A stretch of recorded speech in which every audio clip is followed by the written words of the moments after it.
I was the orphan taken in by the Smith family. The elders of the Smiths arranged for Nate to marry me. I walked down the aisle with joy in my heart. He didn't object either. But after the wedding, Nate was distant. Never warm, never cruel. Eventually, he used business trips as an excuse to live apart from me for years. His mother, Susan, despised me for not giving the Smiths an heir. She mocked me at every turn. My entire life was spent waiting for Nate to love me and serving his family like a dutiful shadow. Drained and exhausted, I lay dying in a hospital bed. Nate, my husband, didn't bother to visit me one last time. Instead, it was Laura Miller who kindly stopped by. She smiled as she delivered the blow. "Nate's busy planning our wedding," she said. "He told me he'd marry me the moment you're gone. You've been Mrs. Smith for over 30 years, Sherry. Me and our kid, we've waited with no name, no title. You should be satisfied." Only then did I realize, Nate already had a family, a real one. He had love. He had a child. I was the only one left out in the cold. Then I opened my eyes and found myself back in time, still young, still living under the Smith's roof. Susan was teasing again. "Sherry, do you like Nate?" This time I answered silently in my heart. "No, I don't like him anymore. This time I'm going to do what I want." The scent of hospital disinfectant still lingered at the tip of my nose. The pain of illness still echoed in my bones. And there she was, Nate's mother, Susan, her voice sweet as ever. "Sherry, do you like Nate? How about marrying him after you graduate?" We were all gathered in the Smiths' living room. Mr. and Mrs. Smith, along with old friends of my late parents, smiled kindly at me. Susan was the picture of warmth and grace. Nothing like the sharp, punishing woman I knew from my past life. Back then, Nate and I were constantly apart, barely sharing a home, let alone a bed. No pregnancy. No child. Susan resented me for it. She concocted all kinds of strange herbal brews and made sure I drank every last drop, every single day. But that was the easy part. It was the daily barbed comments, the subtle humiliations that wore me down. The endless demands to serve her. Tea massages, tending to her whims like a maid, not a daughter-in-law. And if I ever dared show resistance, she'd burst into tears. She'd wail about how hard it was raising an orphan like me. She'd remind everyone that she held me through nightmares when I was little, nursed me through every childhood fever. And that was my weakness. That's why I never fought back. "Sherry, don't be shy, sweetie. Say something." Susan nudged me gently. I blinked, returning to the present, and met her gaze, eyes full of feigned eagerness. Had I been more observant in my last life, I might have seen it for what it was. Not a mother's love, but urgency. The urgency of securing a marriage so they could lay claim to what was mine. At the time, I was just a spoiled, sheltered girl. Fresh from the trauma of losing both parents. Desperate for warmth and a place to belong. I thought I had found it in the Smiths. But that was before I lived through over 30 years of a hollow marriage. Before I endured Susan's cruelty without her mask. Now I saw everything clearly. So I stood up, offered a polite smile, and said, "Oh, Aunt Susan, I think you misunderstood. I've only ever seen Nate as an older brother. And after high school, I plan on going to college." Susan's face turned ghostly pale. This moment, this performance in front of guests, was meant to seal my engagement to Nate. To make their claim to my inheritance appear righteous, unquestionable. But Susan was quick. She rose with practiced poise, threw an arm around my shoulders and laughed lightly to the room. "This girl always so shy. Nate, why don't you take Sherry for a walk in the garden?" Nate sat quietly on the opposite couch. Teenage Nate, young, handsome, and already a little aloof. Our parents had been close friends. He and I had grown up together, technically childhood sweethearts. I used to follow him around, beg him to play with me. Back then we got along. But as we grew older, Nate began to pull away. In my previous life, I chalked it up to his reserved nature. What I didn't want to admit was that he simply didn't like me. I was a pampered, temperamental girl. And he was the obedient son, trapped by his parents' expectations. He didn't love me. He couldn't walk away from me. Of course he resented me. But instead of breaking it off, he married me. Then stood by while his mother made my life hell. Then turned around and showered his love on Laura. I hated him. But more than that, I hated myself. For being blind. For letting love ruin me. I clenched my fists, then slowly released them. I gently peeled myself out of Susan's embrace, still smiling. "No need, Nate. Don't you have plans to meet Miss Laura today? If you like her, you should bring her home sooner rather than later. Aunt Susan should meet her. A murmur rippled through the room. Someone chuckled. So Nate already has someone? And here his mom is busy matchmaking. For the first time since my return, I looked Nate directly in the eye. His face had gone even paler than Susan's. The corners of his eyes were tinged red. I didn't care to linger. I offered a quick nod to the room and walked out. I stepped out of the living room and made my way straight to the front yard mailbox. Sorting through the usual stack of envelopes, I finally found one addressed to me. Sherry. Nate's voice rang out behind me. I spun around quickly, hiding the letter behind my back. What are you throwing a fit about now? I frowned. What do you mean? You confessed to me yesterday and now you're saying you see me as family? Can you stop flipping your feelings every 5 minutes? My mom treats you like a daughter, and you just humiliated her in front of everyone. I stared at him in silence, memories from my past life swirling back. Back then, Susan would regularly humiliate me in public after we married. I once made the mistake of confiding in Nate, only for him to lash out. My mom's not good enough to you? You can't handle a few words from her. So now I gave his line right back. Susan treats me like a daughter, and a daughter can't speak a few truths without her falling apart? He said nothing. Just sighed. You're acting weird. Like you're a completely different person. Of course I was. In his eyes, something was definitely off. After all, in my previous life, once my parents were gone, I clung to the Smiths like they were my salvation. I shed all my pride, swallowed every ounce of anger. I didn't even dare argue with Susan. And I tried so hard to win Nate's approval even when it hurt. I scoffed.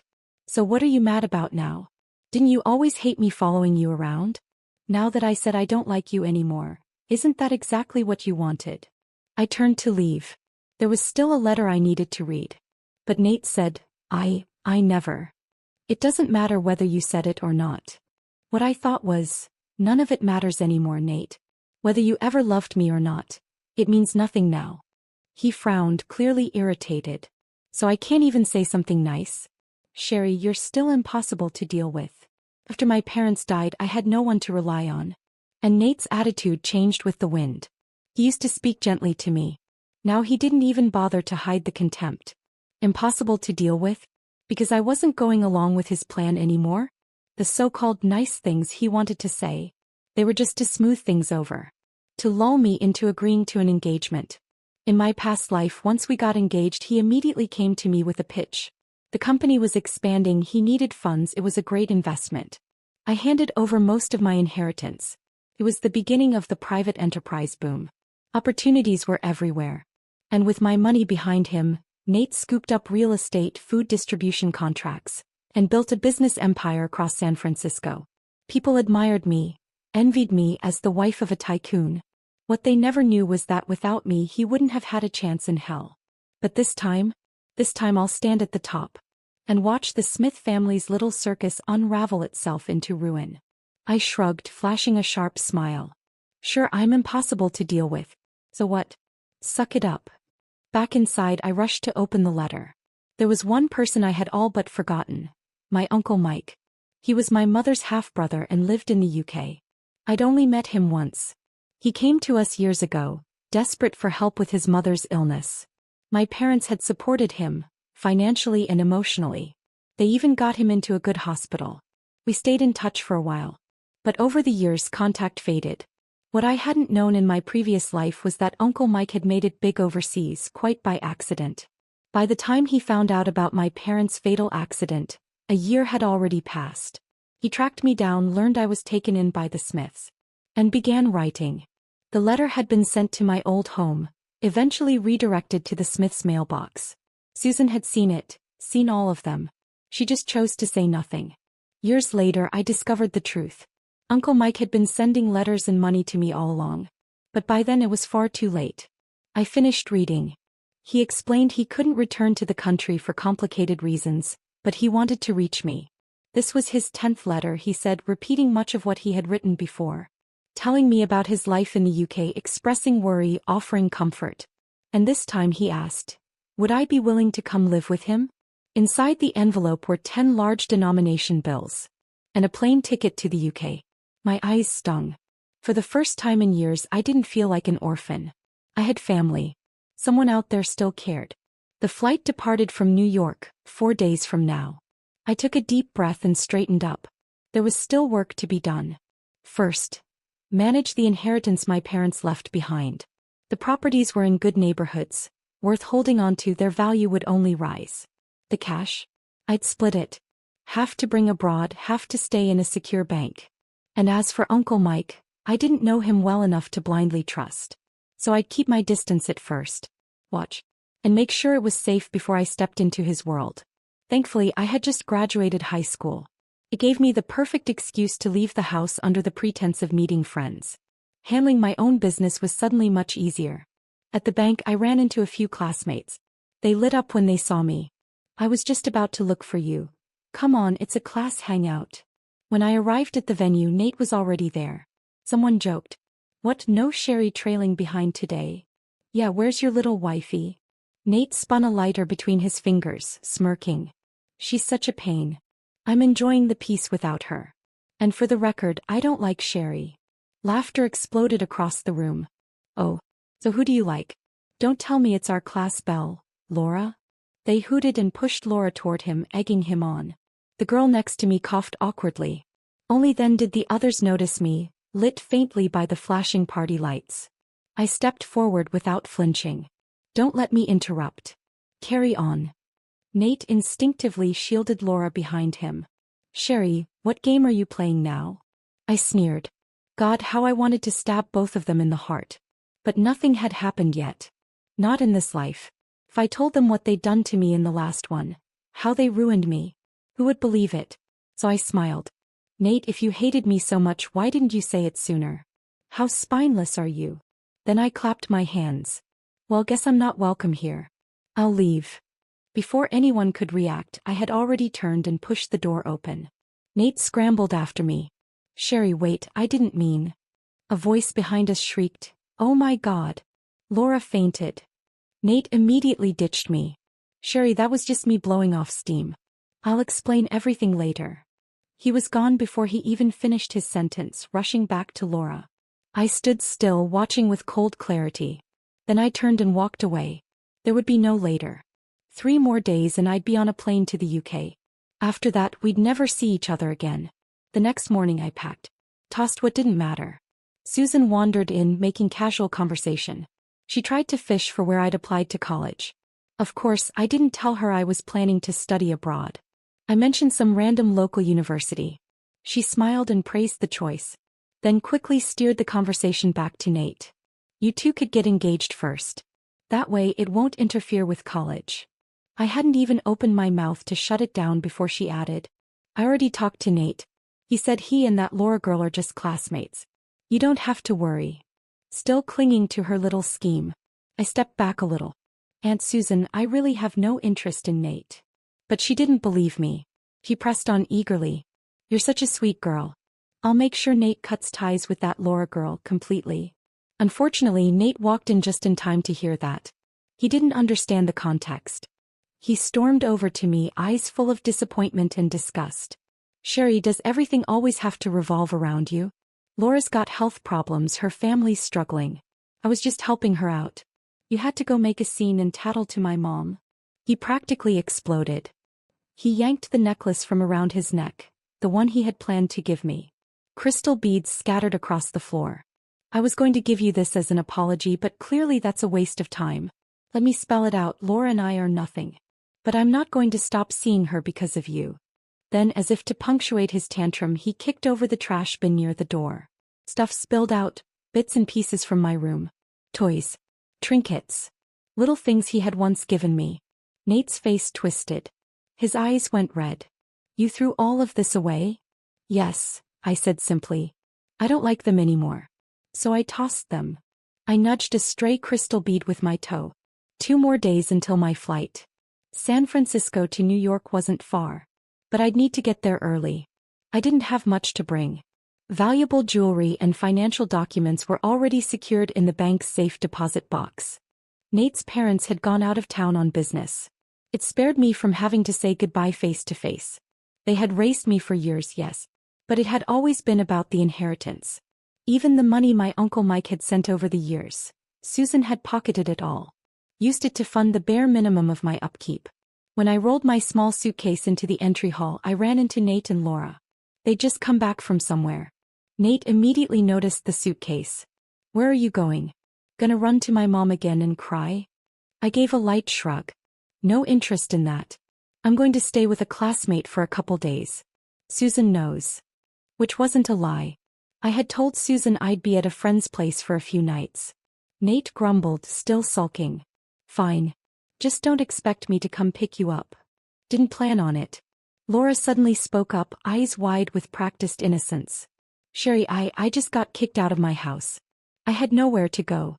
Nate was just being kind. Susan told me you were upset about me and I'm really sorry." "You don't need to apologize to her." Nate grabbed her wrist. "If she hadn't made such a fuss, my mom wouldn't have even gotten involved." Perfect match, those two. I no longer found it amusing. I started walking. Behind me, Laura's voice wavered with soft desperation. "Nate, maybe you should go talk to Sherry? Forget it. Let her go. She's got nowhere else to be, she'll come crawling back." Nate said it with such certainty. With such cold, sneering confidence. I paused for half a second. Then kept walking. So that was it. They bullied me because they believed I had no way out. That was fine.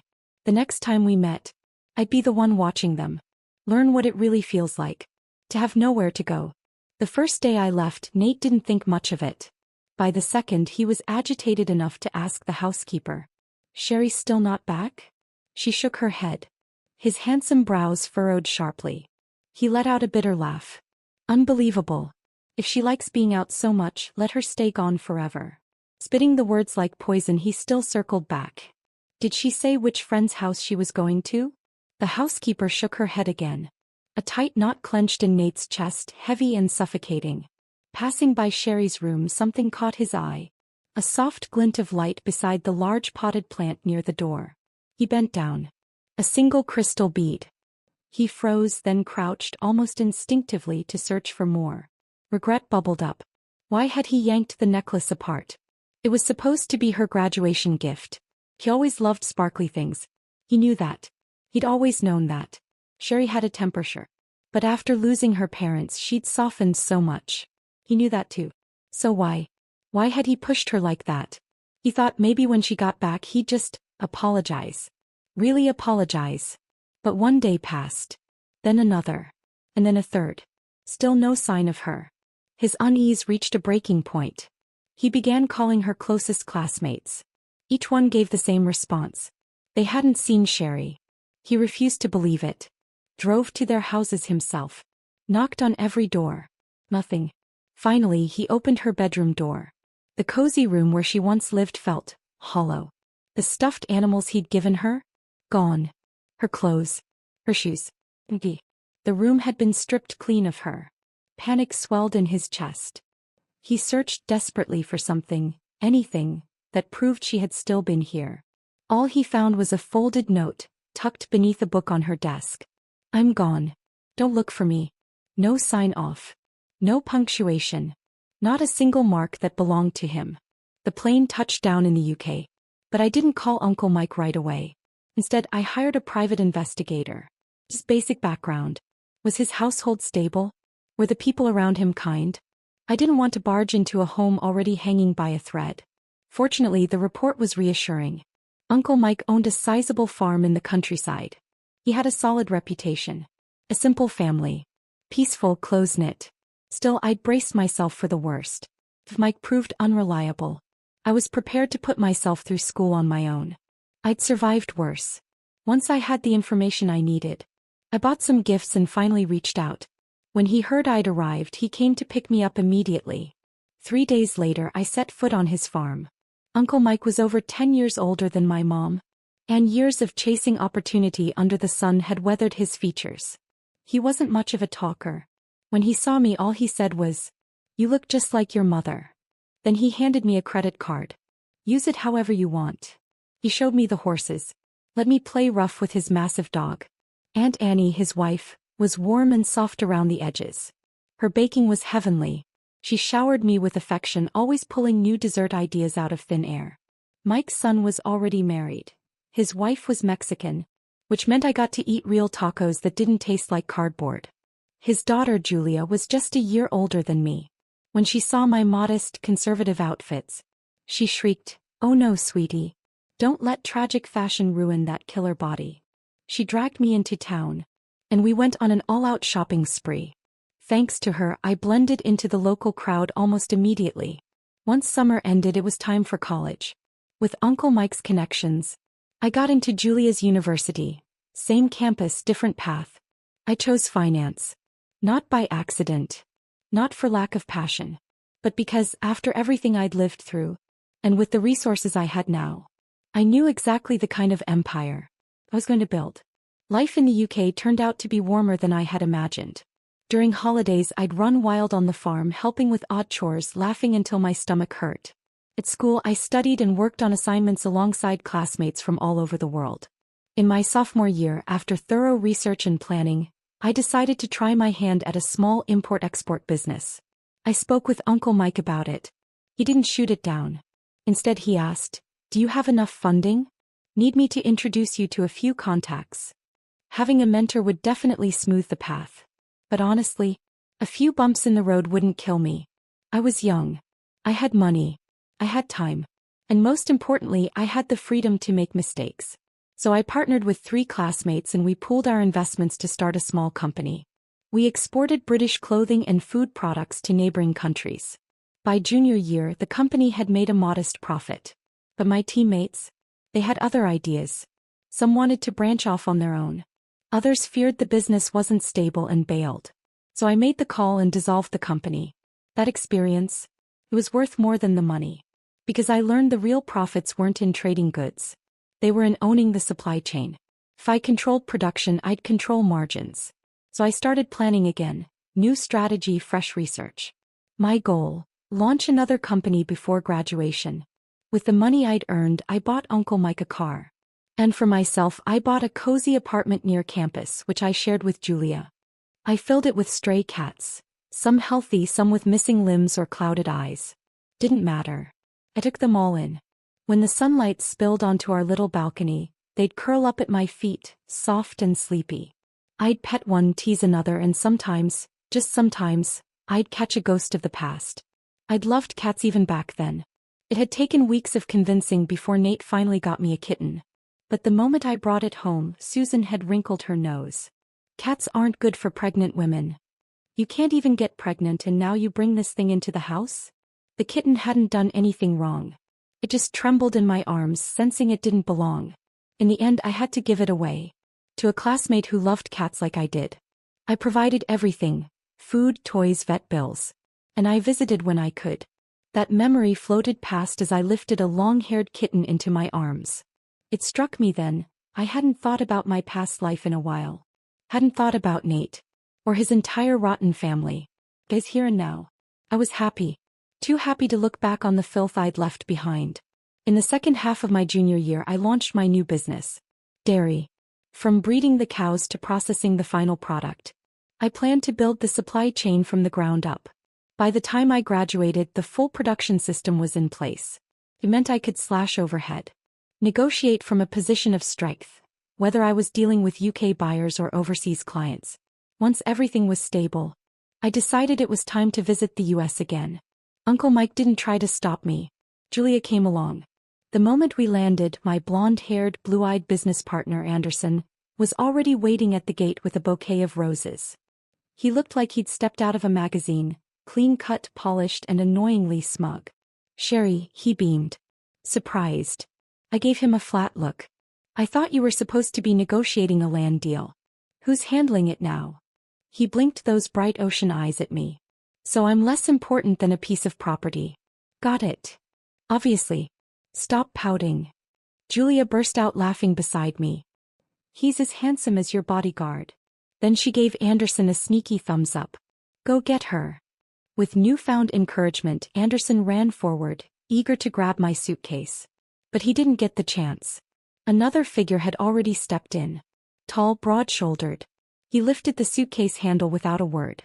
and like a scene from a movie, opened an umbrella over our heads. His forearms stretched across my field of vision. Toned muscle, sun-burnished skin, veins just barely visible. "The car's ready, boss," he said. Cool voice, but the tone was gentle. I looked up and met a pair of jet black eyes. Black hair. Expression unreadable. Anderson. It was like he didn't exist. Immature, I thought, sliding into the car with a silent sigh. The first thing I did after returning to the US was visit my parents' graves. When I arrived, a wilted bouquet of white chrysanthemums lay at the foot of their headstone, trembling in the wind. Likely left by one of their old friends. I gently moved the flowers aside and placed my own fresh arrangement. Then I sat down and told them everything. I told them about life in the UK. About Uncle Mike and how he looked after me. About Aunt Annie's incredible baking. And their comically inconsistent attempts at grandparenting. When I talked about myself, it was all good things. I told them I had family now, real family, to lean on, to laugh with.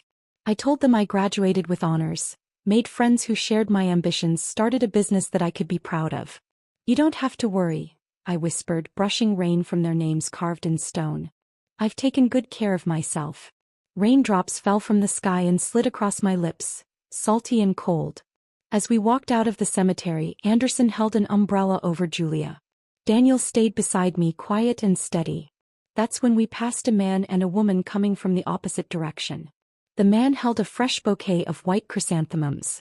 The woman chased after him under a flimsy umbrella, voice shrill with frustration. "You come here every day and you still won't find Sherry. I'm pregnant, Nate. Why can't you think about me for once?" The voice, it was both familiar and foreign. Instinctively I turned. Of course. Nate and Laura. Julia, Anderson, and the others glanced toward me, catching the mention of my name. I shook my head, signaling them to let it go. Laura kept nagging, her voice cutting through the damp air. Then Nate abruptly stopped. He spun around, yanked her umbrella from her hand and threw it aside. "Can you just shut up for one goddamn minute? You're driving me insane." Laura shrieked and nearly stumbled. And right there in front of my parents' grave, they were about to break into a full-blown fight. I quickly asked the cemetery attendant to intervene. As for why I didn't step forward, why I didn't confront him, because I didn't come back for Nate. I came back because I was interested in local real estate trends. I came back for business. And in business, you don't waste time on irrelevant people. Unfortunately, bad timing caught up with me. While visiting my old family home, I ran into an old family friend. Someone who had ties to both my parents and the Smiths. It didn't take long before he picked up his phone and called Susan. She was emotional, her voice trembling with excitement. "Why didn't you tell me you were back, sweetheart? I've been so worried about you. Where are you? I'll come get you." "No need, Aunt Susan. I've got things to do. Gotta go." I hung up before she could say another word, and handed the phone back to the man.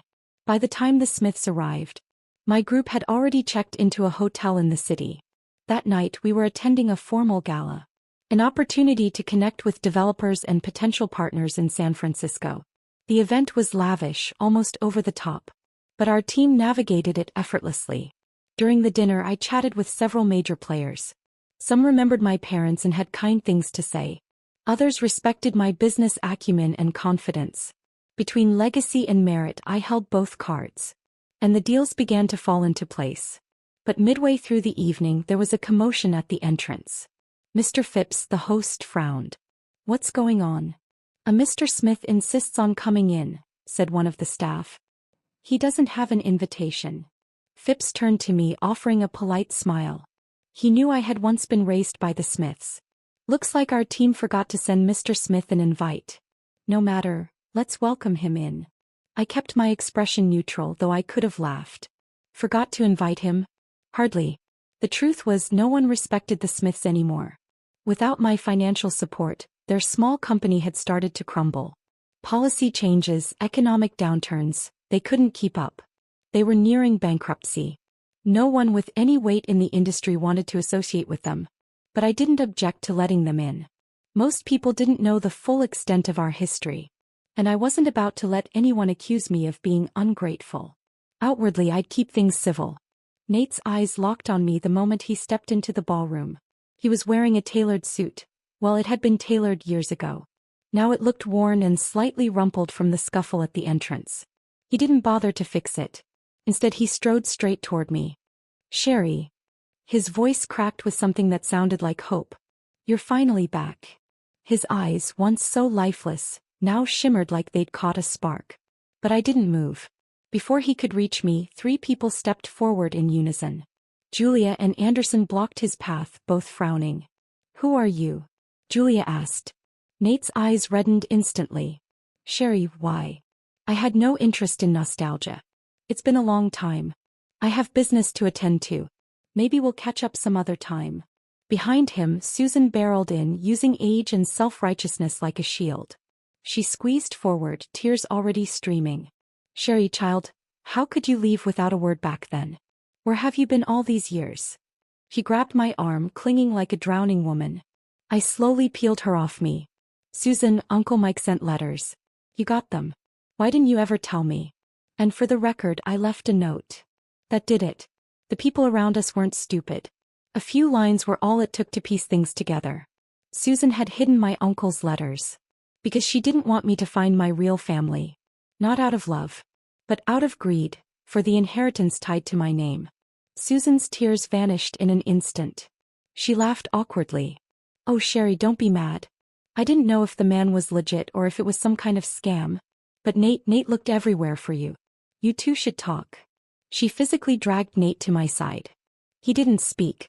Just stared at me, eyes bloodshot like I was air and he hadn't breathed in years. His gaze made my skin crawl. Daniel stepped forward, voice calm but firm. "Miss Sherry doesn't like people standing too close." Anderson positioned himself on the other side. "I mean, I'm this good-looking and even I couldn't win her over." "Give it up, buddy." Nate ignored them both. Still staring. Still hoping. "Why did you leave?" he asked. "Do you have any idea how long I looked for you?" I shook my head. "I don't. And I don't want to." Nate faltered. Then reached into his pocket and pulled out a familiar object. A crystal necklace. "I fixed it. The day I came looking for you, I was going to apologize. Sherry, I swear I won't mess things up again." His voice trembled with sincerity. Eyes glossy with tears. Anderson glanced at the necklace and smirked. "You're kidding me. That cheap trinket's supposed to win her back." Nate looked at me, eyes desperate. "Whatever you want, I'll get it. Just please don't shut me out." But it had never been about the price. In the past, even the stuffed animals Nate gave me on a whim made me happy. Because I loved him. Not the gift. No. I didn't even have the energy to hate him. He was weak. Pathetic. And without the fog of love clouding my judgment, I saw him clearly for the first time. He wasn't even worth calling an opponent. "I used to admire your arrogance," I said with a smile. "The way you thought you had me in the palm of your hand, it was almost cute." "Those were just angry words," he said quickly. I thought. "Oh, it doesn't matter." I took a glass of champagne from a passing server and said coolly, "Does Laura know you're here, by the way?" He didn't respond. "Don't waste my time. I'm here for business, not drama." "Okay." Nate looked shattered. Back then, if I had so much as asked him for one more word, he'd have told me not to bother him. He was busy. Busy loving Laura. Busy making babies. Busy living happily ever after. Now the roles had reversed. As I turned to leave, Nate panicked. "Don't go. Please. Can't we start over?" But this time I didn't have to answer. Julia tossed her champagne in his face. "You have a wife and a baby on the way and you're still chasing Sherry? You disgusting pig." Nate paled. All color drained from his face. "I didn't mean to hide the marriage," he said quickly. "Sherry, please, I just want to make things right. Don't be mad. Laura drugged me. That's how it happened. All these years I've stayed faithful to you." I almost laughed out loud. Anger? He thought I was angry? He didn't even warrant my irritation. In the end, Mr. Phipps personally had the Smiths escorted out. But Nate wasn't done. He waited outside, hoping for one last glance at me.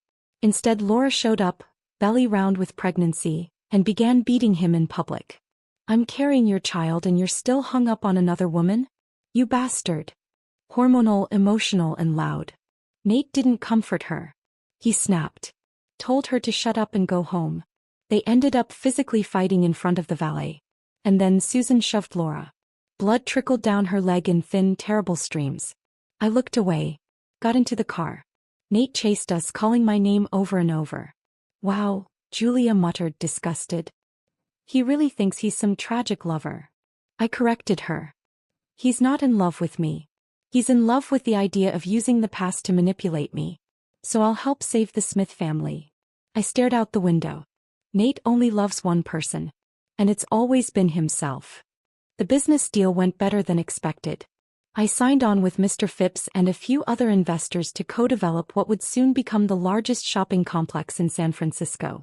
With the planning phase underway, I'd be staying in the US a while longer. Anderson returned to the UK first. Before boarding his flight, he pulled me aside like a panicked older brother. Promise me one thing, he said. Don't get back with that guy. And Daniel, he's no good either. The guy probably can't even afford a watch on his salary. I mean, look at those muscles, he screams, bouncer, not boyfriend. Daniel walked up silently. I actually own a boxing gym, he said, calm as ever. Profitable one. If you'd like to know more, boss, I'd be happy to give you the full breakdown.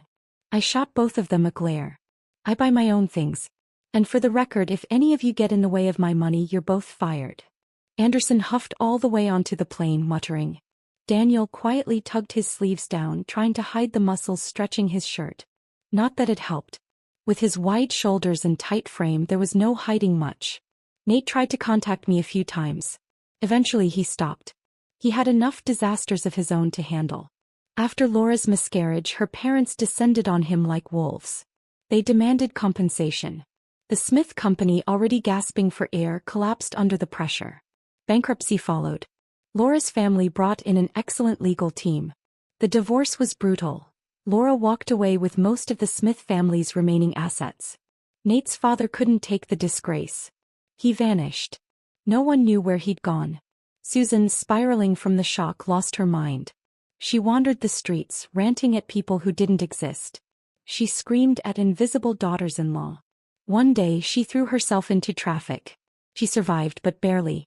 Now she lay paralyzed, confined to a hospital bed.